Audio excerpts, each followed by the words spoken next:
What's going on, everyone? Welcome back to the channel. Today, I am doing my playoff predictions. Should be fun. I'm going to be using the NASCAR Playoff Challenge site that they have. So run through everyone, have the grid up, and just make it easier to follow along who I'm picking because these are going to be my actual picks. So let's get into it. So here are the 16 drivers hunting for a chance at the title. For some odd reason, they have Byron ahead of Truex, even though Truex, as I forgot to mention yesterday, was the regular season champ, but he got 15 bonus points. But I guess since Byron has more wins, he's at the top. So Truex is coming in with a 36 points bonus points, uh, 28 above the cut line. Has 3 wins, 15 top 10s, so he's been up front a ton. Only one DNF, ties him with 3 other playoff drivers, and an average finish of 11.4. So honestly, I see Truex moving on. I don't see a way having that big of a cushion, almost 30 points, that he's gonna fall out in the first round. I think it's gonna be tough for that to happen. Byron tied for second, also with a 28-point cushion. I don't see that happening. Byron's coming in with five wins to his name, the most for any driver in the playoffs right now. 13 top 10s, 3 DNFs, and an average finish of 12.8. 24 team seems to be trending in the right direction. So they're getting hot when they need to. Third, Denny Hamlin here comes in. Trying to do quick math in my head. It doesn't really tell me the gaps on the bar sports site that I'm using to list off the stats.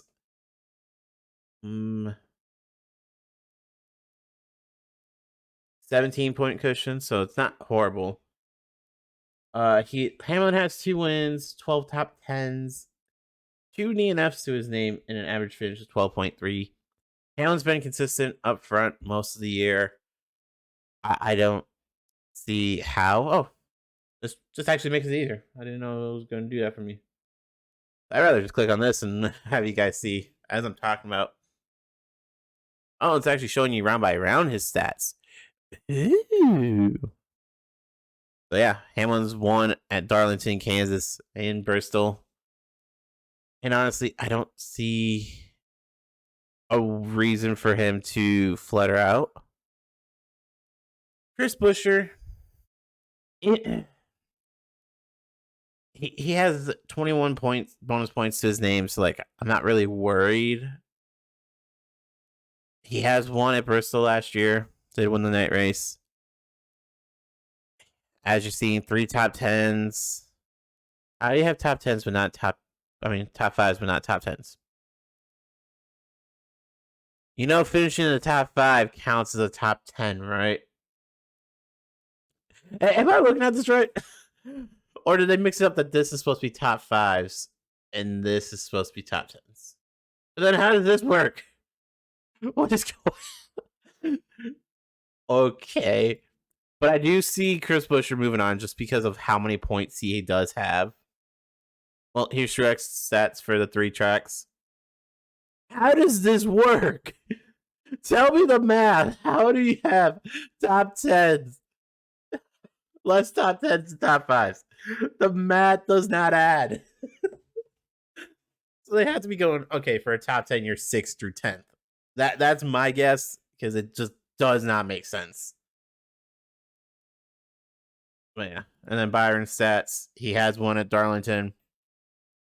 So I wouldn't be surprised with the top 4 I picked moving on. Just because they're going to have such a massive buffer. Kyle Busch, he's good at Kansas. He's won at Darlington.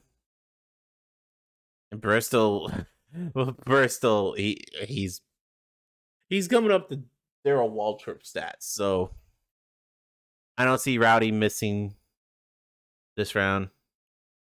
Kyle Larson, I'm kind of the same boat. Like we're not.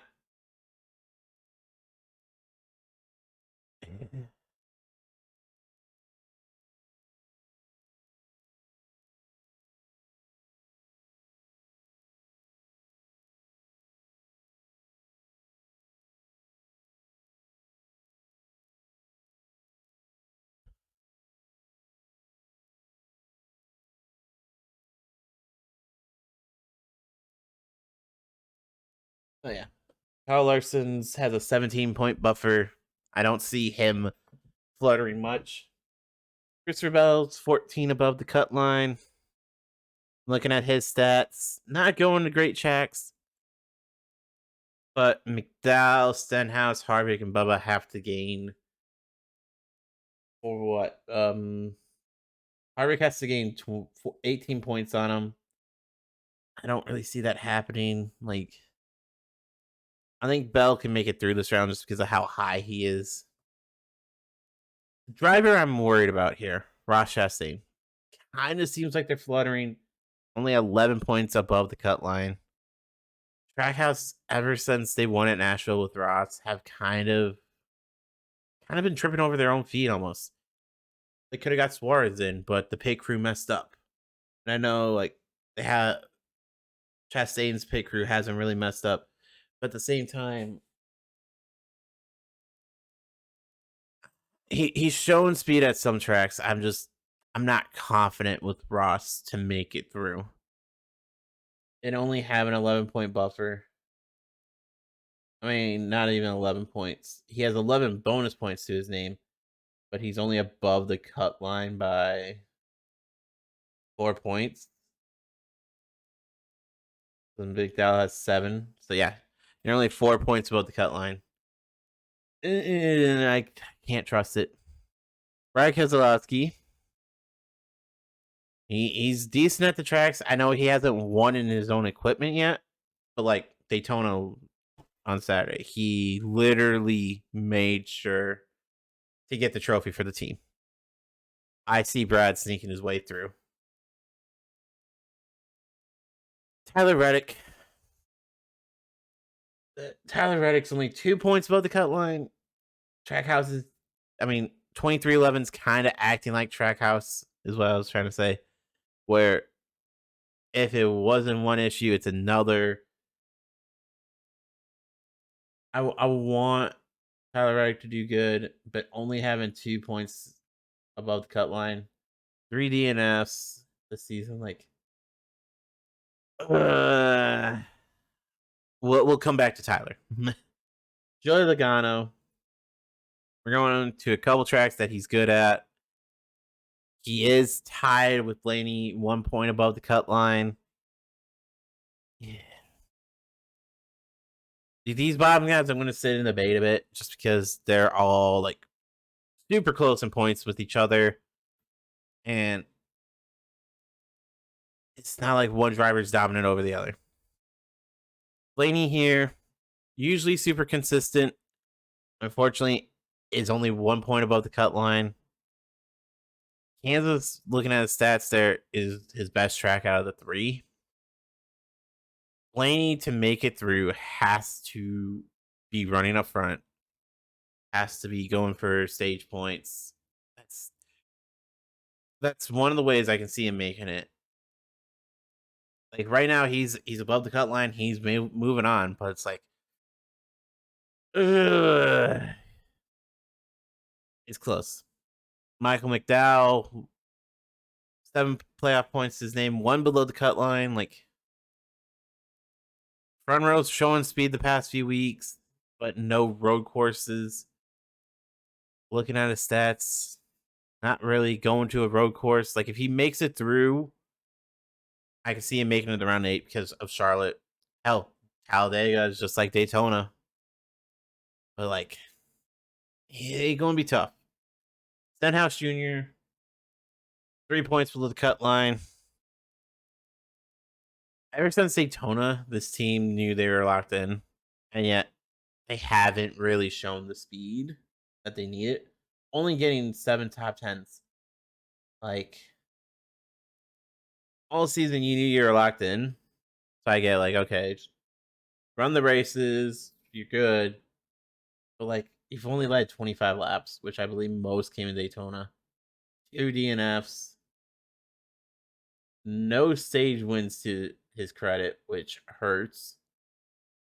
So it's like, I'm sorry, but I don't see our Daytona 500 champ moving past this round.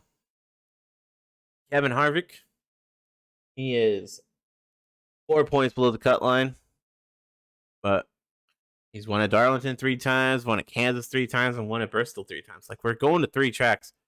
Harvick can do well. Daytona, SHR finally showed that they have the speed. It is his final season.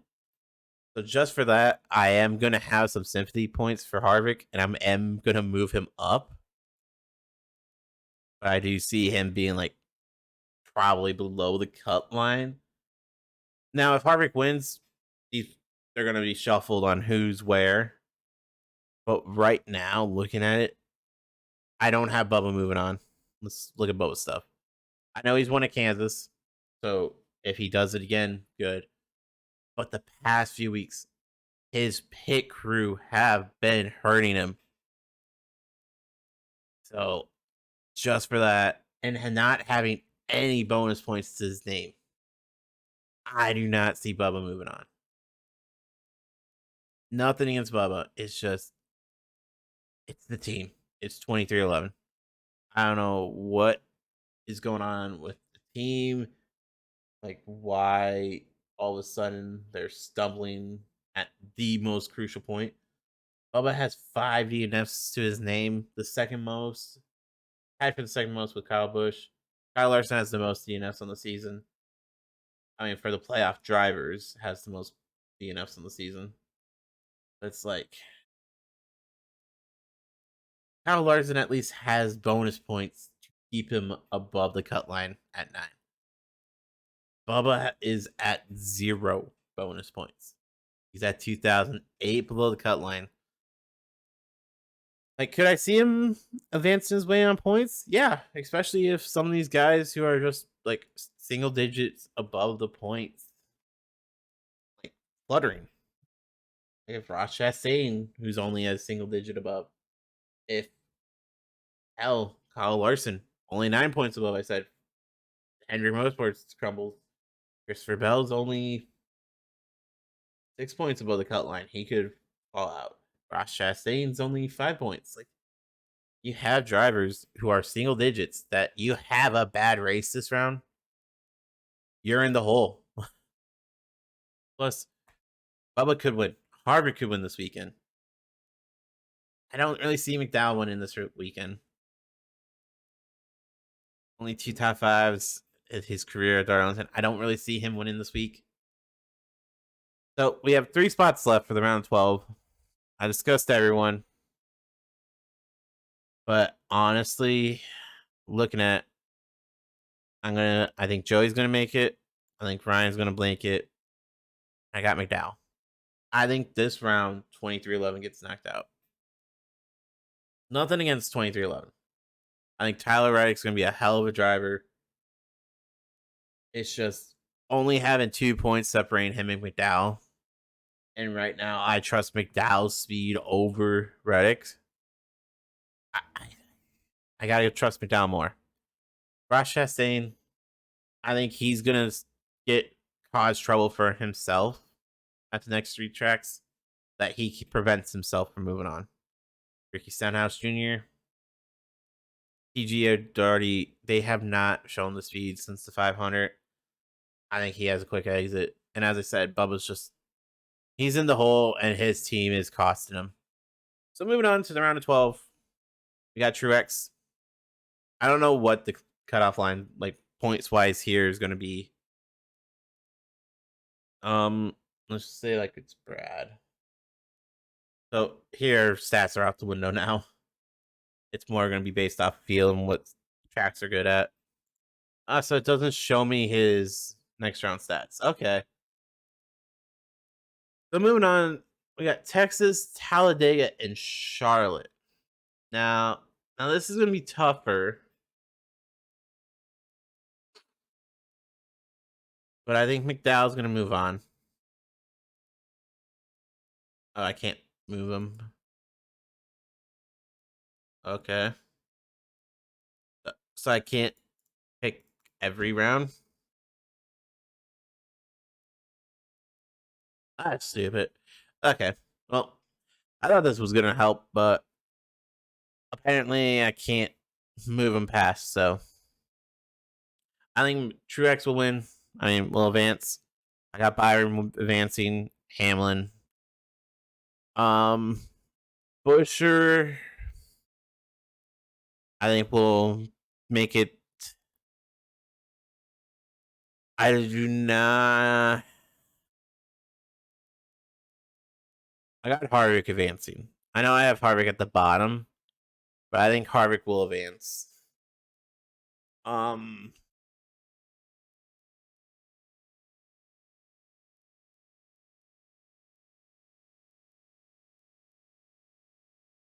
I'd say the top three are locked for me: Truex, Byron, Hamlin. They have a lot of stage wins and points saved up. From there, I got Harvick, so there's four. I'll say Busher just because he's getting hot, and we're going to Dega. Um, just for some spice, I'll say McDowell. So there's my six, and then I'll say Brad Keselowski and Larson. So I don't. Kyle Busch, I can see sneaking his way in. Christopher Bell could be the same, but being that he's the third Joe Gibbs car, he might not get the same support at Dega and Charlotte, depending on the situation. Logano, it's more out of spite than anything with Logano on why I think he's out this round. And Blaney, I don't know how much that hit at Daytona's going to take out of him. So that's part of it. So moving on to the final four. Who do I think makes the final four since I can't move this anymore? I think Byron gets a win because he's won at Homestead. I think Truex will make it.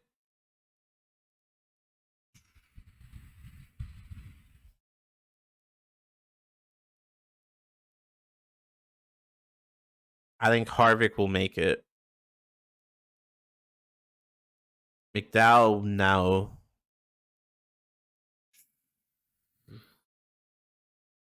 Denny, Busher, Larson, Keselowski.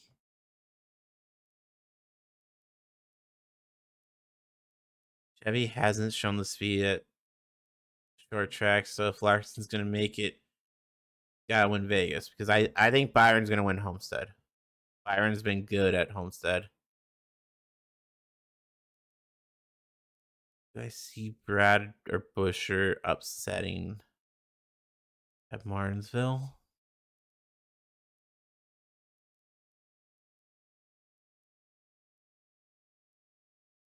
Like I want to throw Busher through and say something happened, like we get some wackiness at Martinsville that Hamlin doesn't make it on points. Ugh.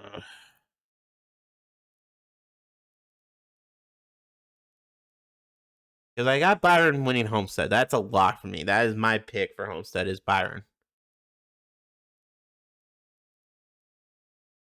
Truex has such a buffer, and if he gets stage points at the next six at Darlington, Kansas, Bristol, Texas, Dega, and Charlotte, he's got a cushion.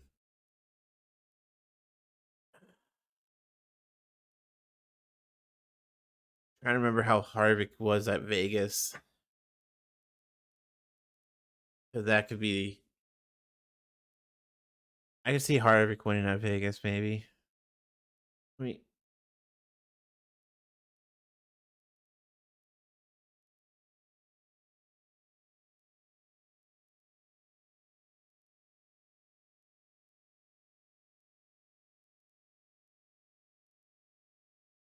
but.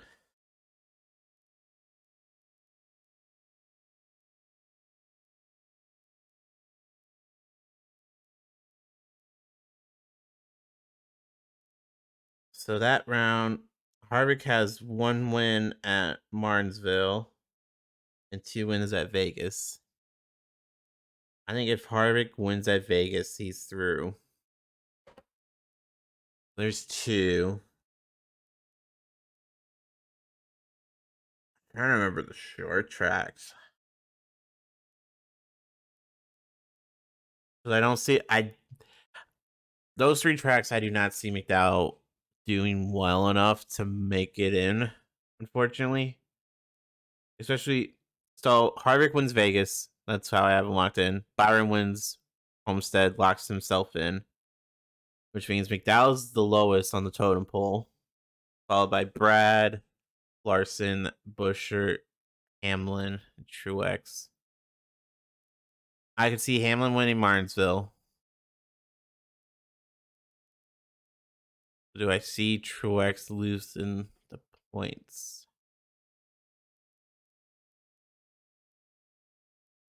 Nah, I'll just go Truex, Byron, Hamlin, Harvick. I think that's the final 4. You can stop sitting here debating. But that's going to be my final 4. 2 Joe Gibbs cars, the 24 Byron, who has the most wins, and Harvick in his final season. And going to Phoenix. Chevy hasn't shown the speed at the short tracks. So as much as I want to put Byron winning, I don't see it. I want Byron to win the championship. Don't get me wrong. I would love to see the 24 win another championship. But I don't see it. I'm going to go to Dark Horse. I think going to Phoenix, a track Harvick has known very well in his career and has 9 wins. I don't think any since the reconfiguration. No, I think he has a couple. I think he's winning the Jimmy Johns. But I think Harvick, looking at it, I'm going to go Harvick. I think in his final season, we'll see Harvick win. If I'm being completely honest with myself, I think if Harvick can survive the round of 16 and the round of 12, he might be sneaky enough, and maybe SHR found a groove that they could get him to Phoenix.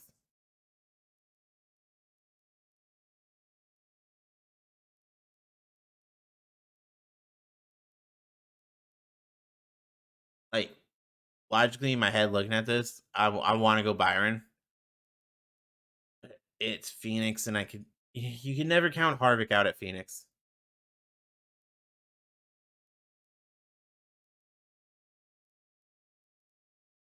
But yeah, those are my picks for the playoffs. Wonder if I'm going to be right. Maybe I'm wrong as soon as the round of 16 is over. But we will see. Definitely come back and review this later on is the hope. But if you're new here, please like and subscribe. We got my reaction to my initial playoff standings in a couple days going up on the channel. So I hope you're all good. Like, subscribe so you're notified when we react. There are a couple other videos in the works. So those will be out shortly. Check them out, and I'll catch you all in the next video. Peace.